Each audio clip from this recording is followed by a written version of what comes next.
This conference will now be recorded. Well, good morning. This is Matt Schwartz from a remote location, but happy to have you guys here. This is it's the Worksite Wellness Council of Louisville, our virtual August meeting, and we're happy to have you on. What I'm going to do, just jump right in. Patrice Fife is one of our programming co-chairs, and so Patrice, if you would do me the honor of introducing our speaker this morning, and then we'll just move forward and get going. Good morning, everyone. Thank you for joining us for our August Worksite Wellness Council of Louisville monthly conversation, and we're so excited that you are here. And we have a very, very interesting topic today by a phenomenal speaker. Our speaker today is Morgan Spaulding. Morgan is a wellness consultant with Humana, and she is also a nutritionist and a fitness enthusiast who enjoys CrossFit, strength training, trail running, and volleyball. So Morgan is very, very active. And today we will be discussing Keep Calm. Only 133 days left. In this webinar, we have 3 points. And first point is reaching our highest level of health and contentment, getting connected, talk is cheap, taking massive action. So without further ado, I would like to introduce to each and every one of you, Morgan Spaulding. Good morning, Morgan. Good morning, Patrice. Thank you so much. And hello, everyone. As Patrice mentioned, my name is Morgan Spaulding, and I'm a wellness consultant with Humana. And I am so grateful that we all have the opportunity to gather here today. I'd also like to thank Leslie Scott and the Worksite Wellness Council of Louisville for inviting me to speak today. So I would love it if everyone would join me this morning and getting to know each other. I'd really love to learn a little bit about you. So I have 3 icebreakers, that's it, just 3, but I would love it if you could put your answers in the chat comments, and then we'll go through those. So the first icebreaker is, if you could eliminate one thing from your daily routine, what would it be and why? So for me, it would be number 1, to eliminate having to cook any meals ever, because A, I'm not that good at it. B, I just don't like to, I don't like to prep meals all the time, but I do. And then 3, I'd also like to hire a personal chef to live in my apartment and just cook in my kitchen. So that's my number 1 daily routine I would eliminate. So I'd love to hear from everyone. Please and thank you. One thing you'd eliminate from your diet or your daily routine, and why? Hand is cleaning. Right, so I'm right here with you, cleaning. Cleaning, vacuuming, yes. Laundry, doing the dishes, yes. Lots of laundry, lots of dishes. Waste time commuting. Oh, these are great. Getting up early. Cooking every day.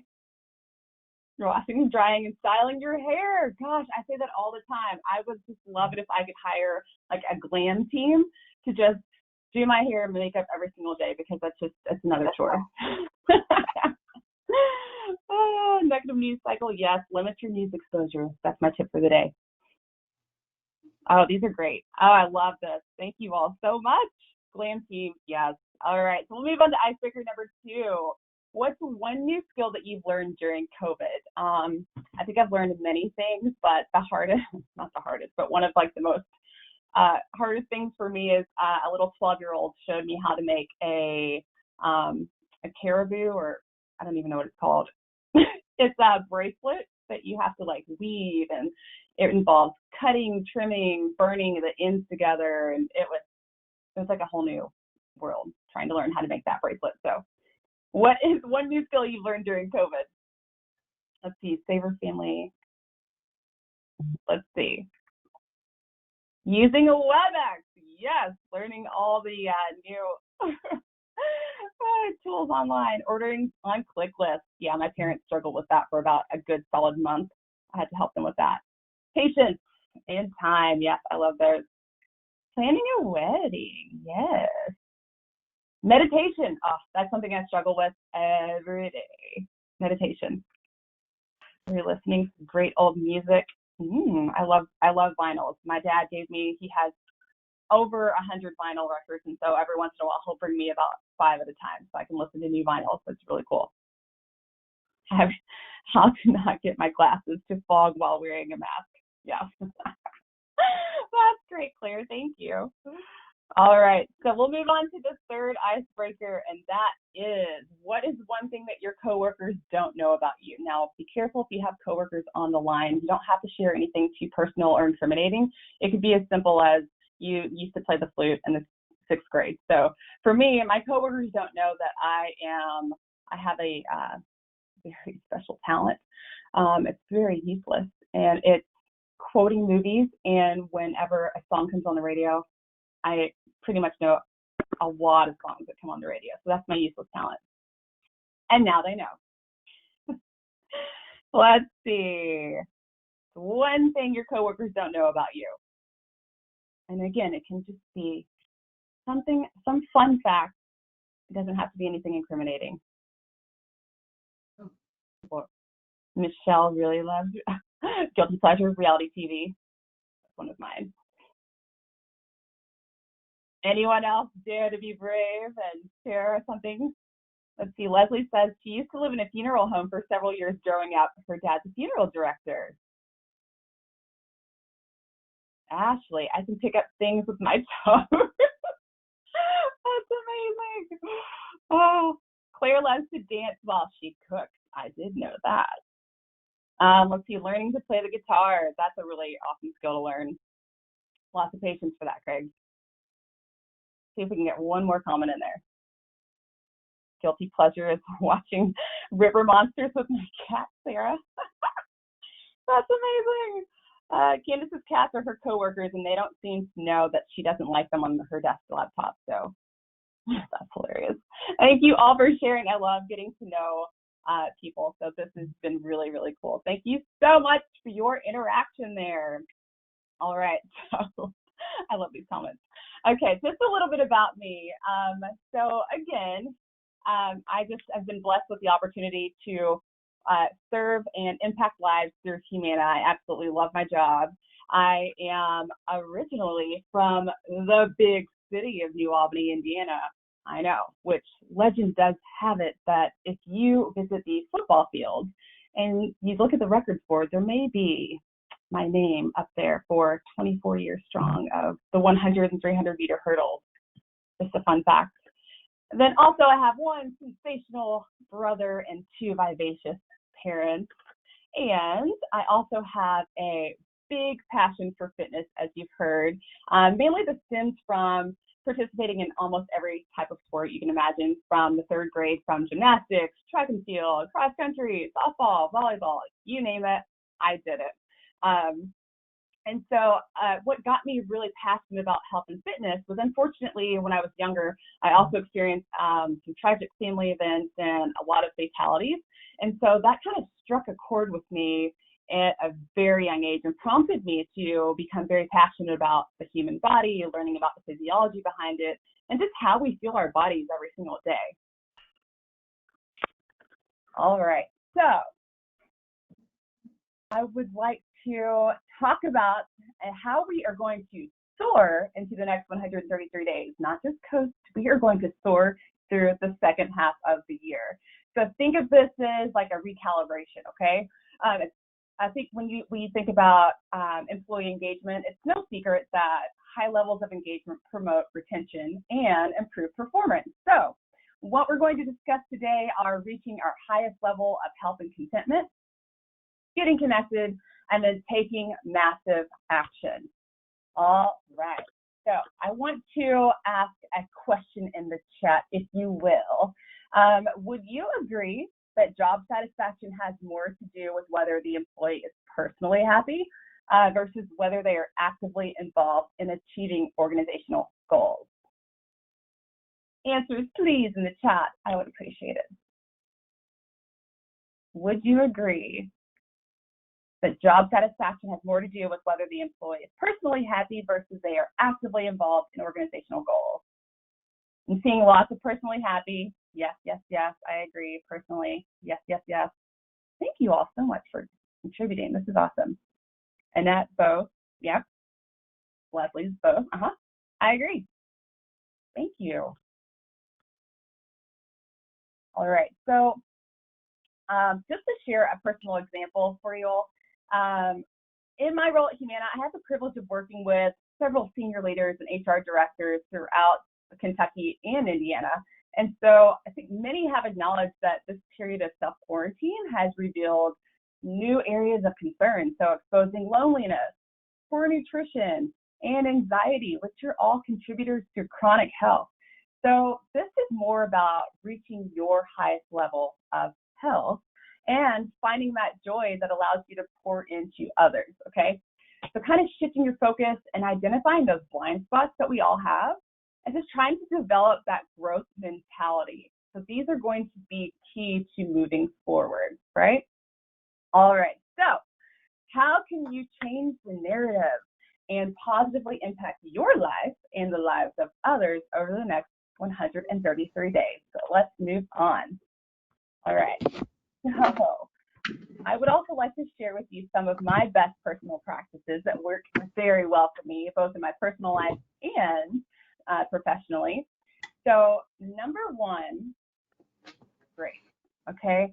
Giving yourself grace and letting go of control. So this is an area that I know several of us struggle in, and actively practicing this throughout the day can improve productivity and creativity. All right. An example, as a former Division I athlete, I battle daily with perfectionism. Did you hear me? I battle daily with perfectionism. It's an area that I've actively had to work on every single day. And if I'm not cautious, I can work on a project for 5 to 6 straight hours without taking any breaks at all because I just get in that zone. If I am not, cautious, I will get in that it's not perfect enough mode and I will keep working nonstop. So fortunately, with daily practice, I've been able to identify it and then I can interrupt it. It's just a pattern that I just have to interrupt. So perfectionism, as we all know, it kills creativity and productivity. Just wanted to throw that out there. All right, number 2, dismantle expectations of yourself. It's as simple as unpacking those ideas of who you think you should be during COVID, right? Upholding yourself to unattainable expectations. That is the devil's work. Don't do that. So let's take that self-induced pressure off of ourselves. Let's move on to number 3. Setting your mindset. So your mindset, let's focus our mindset on what we can control. Over the next 133 days, our mind's going to go in several different places, but really try to have that daily focus of setting it on what you can control and stop fixating on what you can't control. So focusing our habits on the right things and then focus on how you can thrive during this transitional time. Number 4, prioritize your well-being. So some things that I like to encourage others to do, family members, friends, is to meal prep. Just set aside an hour, 2 hours. I know majority of us are working from home now, so it's just so much easier. You can make your breakfast fresh, you can make your dinner fresh. But if you have those meals during the day, like snacks, protein shakes, things that you can just grab and go, that is going to make your life so much easier. I've also started incorporating making one new meal a week because, like I said, I despise cooking, and I've just been in the meal prep world for so long that it's been broccoli, fish, rice, broccoli, fish, rice. So I'm actively making myself try something new and cook one new meal a week. Also, incorporating 3 10-minute walks throughout your day. That's definitely going to help get you away from the computer, out in nature, and essentially you're getting 30 minutes of exercise in if you just break it into small increments, okay? Taking walking meetings, I've done several of those. I've started journaling this year. I hate journaling, but I'm journaling and it's helping. Calling friends and family members and working out, okay? Because we're sitting way too long these days, as we all know. But things that are small like that are very impactful, and they help to create new habits. Also want to share, just me personally, in order to get through an 8 to 10 hour workday, like, I've got to feel strong. So that's why I eat healthy foods during the day, because if I don't, I just wilt away. So that's just another little tip I wanted to share with everyone. Number 5, maybe. Let's see. There we go. I love number 5, helping others. This just gives me such a sense of worth. So I highly recommend that you try volunteering, help out your family members, those who aren't able to get out of the house. My boyfriend and I will go over to my parents' house and help them with yard work, whatever they need. Just trying to take myself out of the equation and see how I can benefit others. I've done things as simple as making meals and dropping them off, or dropping off puzzles. It doesn't matter. Just making some kind of small effort to help others out. Also, I highly encourage checking in with your coworkers. Just pick up the phone, call, ask how they're doing, send uplifting cards, things like that. And then sharing a new skill is really fun too. I love learning from other people what skills they are doing, because it helps me stay inspired and think about, ooh, maybe I want to do that too. So I appreciate everyone for sharing earlier. And also, another good idea, you can join virtual walk and run. It's really just a win-win when you help people. It's that small action that helps to encourage others, which will lead to more productivity and cohesiveness, both personally and professionally. So these are all kind of interconnected. And then lastly, number 6, being adaptable. This is an area that I think we all have to actively force ourselves to work through. It may come natural to others, but I think most of us just have to work on actively becoming adaptable. So I just want to invite you to be open to being challenged. And in order to be changed, we have to be challenged. That just comes with having that growth mentality as well. So overall, the more healthy activities that you incorporate into your life, the better you can transition those over to your work friends, your family, and everyone. All right. So my 3 zones of commitment. I want to just share with you these 3 areas that bring me the ultimate joy in my life. All right. Are you ready? Number 1, as you probably guessed, it's serving. I love to serve. Over the last year, I've had the privilege of serving as a big sister with big brothers, big sisters, and just pouring into this 15-year-old has just been a life giver. Like, it gives me life when I talk to this girl. Like, she's inspiring, she's encouraging, and you guys, she's just so flipping awesome. So that's something I just highly encourage, that has brought me so much joy, is just giving back to others. And number 2, maybe, let's see, showing up every day. I try to show up every single day for myself, for my friends, my family, and my coworkers, because doing the best that I can every day definitely helps to set that mindset, knowing that, okay, I did my best that day. That's it. I make a daily contract for myself that holds me accountable, and it encourages me to try my best every day. I also pick 1 daily focus per day, which equals growth. So I'm a very, if you haven't noticed already, I'm forward-thinking growth mentality person. I always want to grow and achieve. So that's just what fuels me. That's what gives me joy. And then lastly, using your superpowers. Okay, my superpower is uplifting others.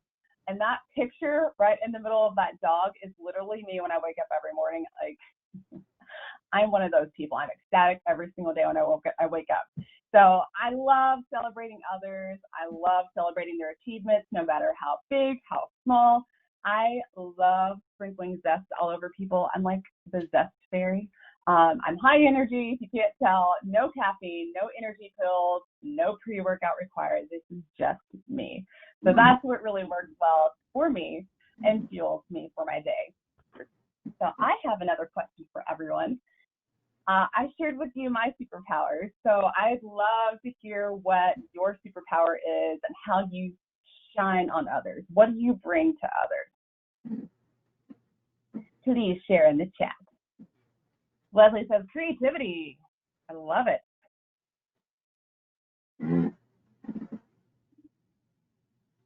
Craig, calmness. That's awesome. People need people like you, Craig. Empathy, Marion, that's awesome. Candace says problem solving. That's a great skill. Matt, seeing the future. I love that. Time for everyone who needs it. Leah says enthusiasm. These are really great, guys. I love hearing your superpowers. We all have them. If you haven't identified it, take this time to identify it. Coaching through stressful times, that's definitely a great skill. Uplifting, Patrice says. Yes. You guys are awesome. I love it. Rock your superpowers every day. People can use those and benefit from those. I love it. All right. Oops, there's that teaching. Love it. Getting connected. So your journey to become more connected both personally and professionally, guess what, everyone? Starts today. So connecting with your peers creates that opportunity to kind of lead and offer support. This is all, again, interconnected. Again, I just wanted to point out, too, if you have any questions, feel free to put them in the chat, and I'll just have Matt kind of monitor that as well. So I just wanted to take a pause and make sure if you did have any questions that I got those answered for you. I would like to share a personal example of getting connected. So on our wellness team, when a new person joins the team, they are automatically connected with a mentor. So this builds that trust and comfort level, and it really shows the investment that Humana puts into developing great employees. So many of you know Leslie Scott, who's on the call today. She is a tremendous mentor, and she's contributed hugely to the development and cohesiveness of our team. She is so selfless, and her selfless efforts, it's so contagious, and she inspires all of us to work together and to lean on one another, and that's how we truly stay connected. So thank you, Leslie, for that awesome spirit that you bring to our team. Just want to highlight that if you have anybody in your team, highlight them if they keep you guys connected. All right, so going into some areas of connection, I just want to highlight what are some areas that we can get connected in. So it really, honestly, it doesn't matter where you start. As you can see, there are just so many different areas that you can get focused on where you can start to connect. So for instance, maybe next month you want to focus on sending out financial resources. Whatever it may be, just try to identify those areas that are going to make the most immediate impact to your associates, right? All right. So I'm just going to dive into, I know on the last month's call, we spoke a little bit about leadership. So I just wanted to kind of piggyback off that and just highlight that since we are focused on the next 133 days. I just want to share the 6 forces that drive employee engagement. So these should help to kind of reshift that focus and help you look at the bigger picture. Now, I pulled this list from the Quantum Workplace. It's the research firm that is behind the Best Places to Work programs. So they've identified these 6 driving forces of employee engagement that have the greatest impact. So I just wanted to highlight these. All right. Number 1, the organization leaders are committed to creating a great work environment, which I think is very important. The environment that you work in is going to obviously affect how much engagement you have. Number 2, employees trust leaders to set the right course. Number 3, employees believe in the future success of the organization. I think that's hugely important. Number 4, employees know how they fit into the organization's future plans. Number 5, organization leaders value employees as their most important resource. And then number 6, the organization makes investments to make employees more successful. So the cool thing about this is that you don't have to be an executive leader. We all have that platform to connect and lead. So I highly encourage, regardless of what the situation is, take that leadership role, just step into it. I guarantee you'll inspire people to get connected and engaged. All right. I have another question.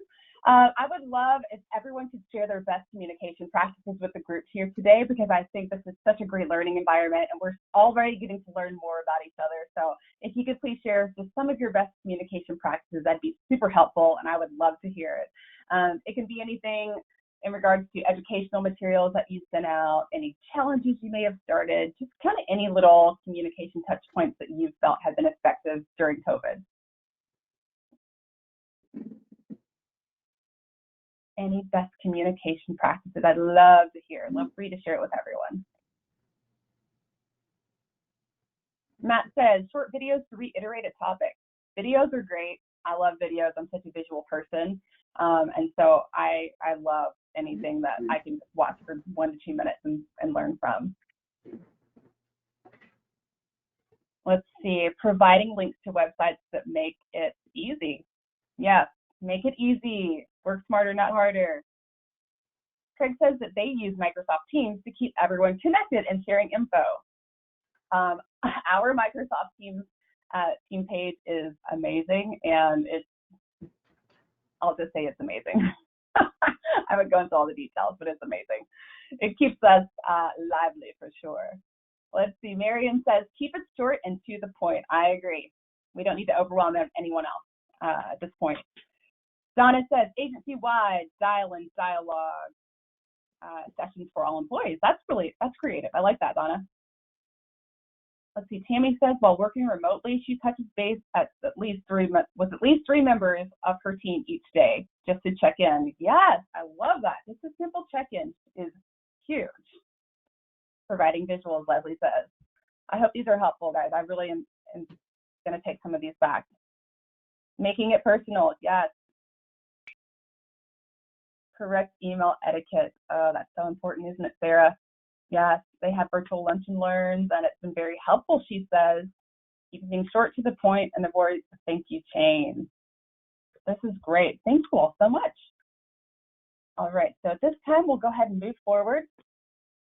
So taking massive action, how do we do this? This is just a rhetorical question I have posted up here, but I really think it's a great question to ponder on as we move forward.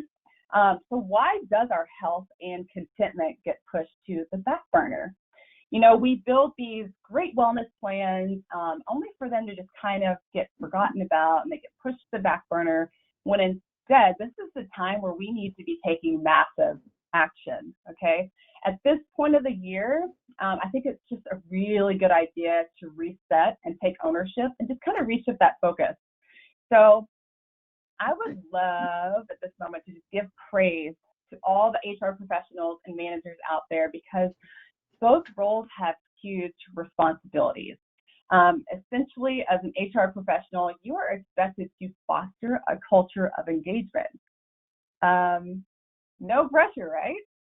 So, and as a manager, you also have that shared responsibility to grow and develop your staff, because studies show that people leave managers. People don't leave companies necessarily all the time.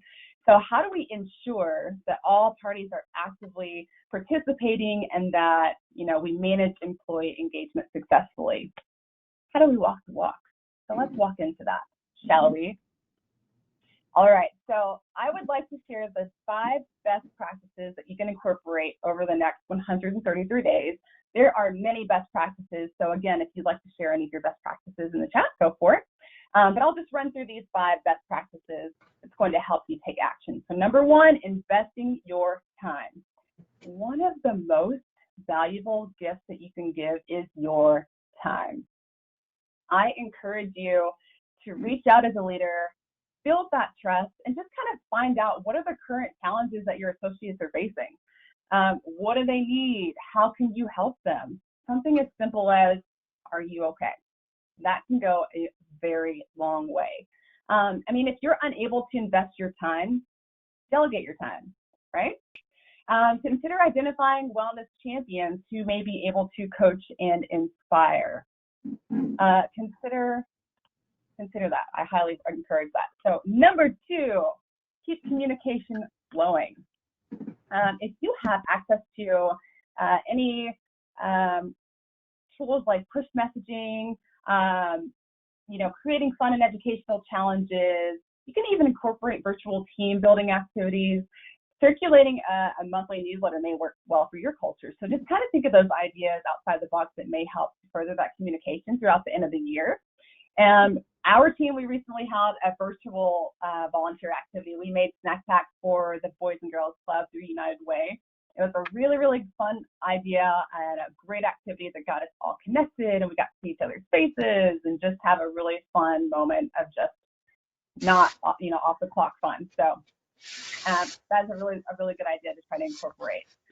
Number 3 best practice is to utilize data reports. So I encourage, if you have access to any type of data reports, take a deeper dive, utilize those reports, and just try to identify those high-risk associates so you can offer them specific help. Number 4, I highly encourage that you encourage and incentivize health checks and biometric screenings, because people need to know their numbers.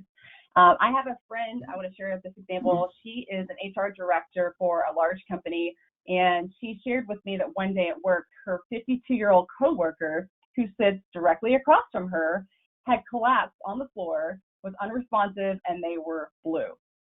And luckily, she had taken a CPR course not too long ago, and she realized, where she could locate the AED. She had to put the AED on her coworker. And luckily, happy to report, the coworker did survive their heart attack. But can you imagine having to go through something like that in the workplace? So that's why, for me personally, I just am very passionate about chronic disease and prevention. I just think that's another area of identifying those who are at high risk. It's so crucial to me. Number 5, promote employee assistance programs in a new and creative way. Okay, I have to take a pause right here because I'm so passionate about this, because remember earlier when we talked about happy people become happy employees. Okay, that is where employee assistance programs come into play. It's probably one of the most underutilized resources, and I think that's because it's so misunderstood. There's a stigma behind it, and it's underpromoted. So it's all about getting creative with ways to promote it. So I just want to run through this list because I think this is so crucial for you to know how diverse employee assistance programs can be. Okay, tutors and test prep, adoption, pregnancy, and infertility resources, finding colleges and universities, recreational activities, hello, COVID, child care and pet care, home ownership, emergencies and safety resources. So if there's a tornado warning or anything like that, or you need to know how to escape your house in a fire, EAP. Resources for veterans, awesome. Retirement and adult care, you have housing options and home ownership. Services and education for children with special needs, weight loss, smoking cessation, eating disorders, weight control, family relationships, emotional support, and workplace concerns. So if you are not utilizing this type of program, I highly encourage you to look into something like this to offer to your employees. Many of these programs, I do believe, are complimentary through your provider. So they're also completely confidential, and they're available 24/7. Highly, highly, highly encourage employee assistance programs. All right. Do we have any questions at this point? If not, the 3 takeaways that I would love to leave with everyone today. We have discussed so many different great resources about re-energizing and refocusing your mindset. I've shared ways to get more connected both personally and professionally. And then I've also shared some effective best practices that have really helped me out. So hopefully it will help you out and set you up for success over the next 133 days. I also just want to take this time to remind each of you that we all have superpowers because we identified them. If you haven't, take that time to identify those superpowers and just take the opportunity to lead. this next half of the year. I really encourage you to support others in your organization. I also want to encourage us all to focus more on how we can contribute to our teams versus focusing more on our own successes, because I think when we shift our focus towards this goal, success naturally follows. So if there are no more questions, we will send you off with this one message. Your life is yours. So grab today by the horn, take off. Today is yours, guys, so rock it out. Thank you so much for your time and attention. It's been an absolute pleasure. I will open this up to Matt. If we have any questions, I'm more than happy to answer them. Otherwise, I wish you well and have the best day. Thank you so much. Yeah, so at this point, I'll say thank you, Morgan. That was awesome. Very enthusiastic. I appreciate that. I'm a no coffee person too, so I'm with you. But yeah, if anybody does have, we've got, a couple moments. Obviously, if you would like to ask your question live, go ahead. You can unmute. I don't have the ability to unmute everybody automatically just from my phone. But if you have any questions, fire away. I'm sure Morgan is ready. I'm ready. No coffee needed.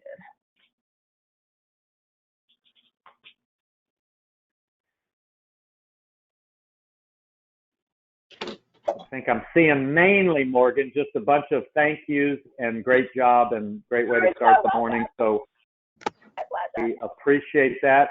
For everybody that's on the call, I'll maybe just mention this one thing. Obviously, one of the things that the Worksite Wellness Council of Louisville does is we have Worksite Wellness Awards. And of course, our conference that was originally planned for May is now planned for September. And I don't think that I saw Alex join the call, who's our current president and kind of lead on our conference. But here's what I wanted to let you know. There'll be information that'll be coming out on that shortly. What I do know is this: if you have a wellness program, you should apply for an award. It's there's different levels of awards, so you don't have to have a top-notch, we've been doing this for 20 years type of program to be recognized. And so I want to encourage you, because the deadline is tomorrow. So if you've not yet applied for the Worksite Wellness Council Awards, please do. You can go to our website, which is LouisvilleWorksiteWellness.org, and find that information. And I think actually in the chat, let's see, did she just, yes, Candace just put a link to the website in the chat box if you want to go there. So anyway, with that said, Patrice, thanks for introducing. Morgan, thanks for a great start to the morning. I hope you all have a wonderful rest of the week. And obviously, you've got only 133 days left in the year to take advantage of all these recommendations. So thanks very much. Oh, there you go. Question. Yes, sir. Morgan, this is Craig. Just with all the, the digital content that's available, all the programs that are out there, what's the biggest challenge you've had getting people to either get engaged or adopt the approach of being able to go 7/24 on any device and pull up usable content? I think that really, I've had organizations that have, staff members that have no access to the internet, so they have to get more creative in terms of reaching out. And then I have those that are highly, engaged in technology. So I think it's just, again, the audience, trying to know your audience. But I am a big visual person, so I love any content that has videos on it, or I love anything that I can just pull up and read, like a PDF. So I think it's still a challenge, just because, it's just trying to reach your audience. So at this time, it's just more trial and error and just trying to find out how do your folks engage, like what's worked, what hasn't worked. But I think just trying not to overwhelm everyone, maybe sending out links. I'd like to send out links in my emails that I send, trying to make it as easily accessible as possible. Did I answer your question, hopefully? It did. Thanks very much. Okay, you're welcome. All right, so before we sign off, anybody else have a question? Again, I know it's all a lot of thank you comments. So anyway, well, I'll tell you what. I know, Morgan is. I don't know if actually I'm looking. Yeah, you didn't put your contact. I mean, if you want to, we will end up putting her presentation, the slides as a PDF, but also this recording. We'll put this on the website for you or others that want to view. But again, with that, thank you very much. We will sign off. And again, hope you all have a great rest of the week and a wonderful 133 days of 2020. Take care. Thank you, Matt. Take care, everyone. You're welcome. Thank you.